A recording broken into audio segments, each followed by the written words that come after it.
So tonight I thought I would make a chicken taco meat. This way I can use the meat for either some kind of tacos or wrap or something later for dinner. So first I'm going to go ahead and I'm going to put some chicken tenders in my crock pot. And then I'm going to flavor it with some taco seasoning mix.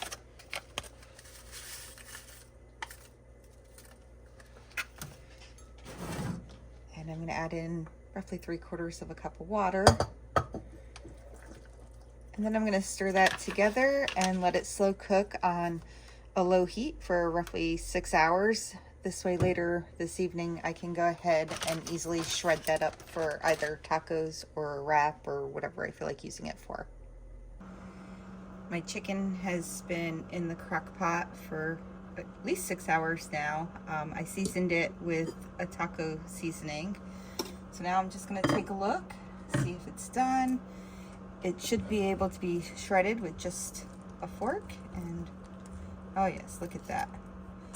If I just go ahead and mix that up, I can shred this all up with the fork.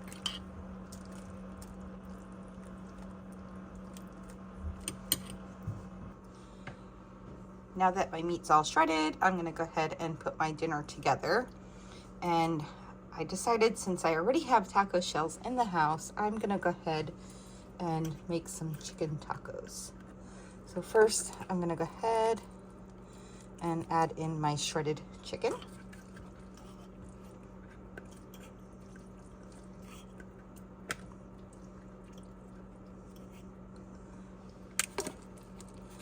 Once I get that nice warm meat in there, I'm going to go ahead and add in some cheese, because the warm meat will help melt the cheese a little bit.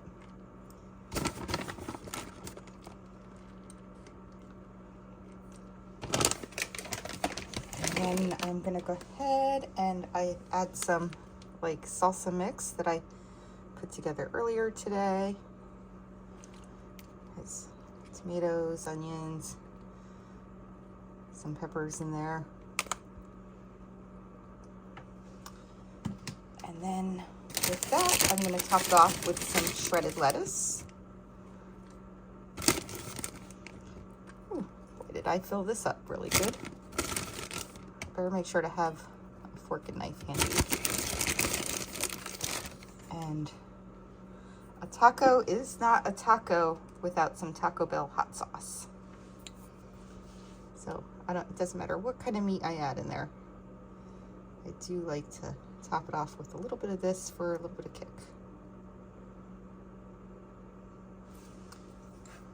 And then for the fun of it, I'm going to just go ahead and add a dollop of sour cream to each taco.